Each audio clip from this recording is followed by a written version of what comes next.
muri Yesu Kristo mu mibabaro ye no mu rupfu rwe Imana yiyungiyemo natwe ntiyaba ikitubaraho gukiranirwa kwacu. Ikaze mu ndirimbo y'umunsi mwene data ngiki Pasika tugiye kwizihiza itwibutsa ko Imana yiyunze n'abantu bayo ikababarira ibyaha binyuze muri Kristo Yesu.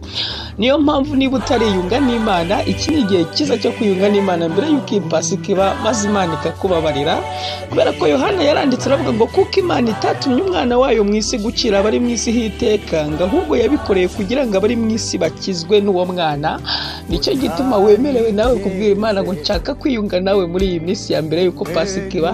Imana irabyemera nta gushidikanya, kuko icyatumye itanga Yesu n'urukundo yari gufitiye nanjye ifitiye. Imana ikubabarira ibyaha byawe, iguha ubuzima bushya muri Kristo Yesu. Imana iguha umugisha. Amen. Maboko y'abanyabyaha baramubamba, asohoza ibyanditswe kuri we,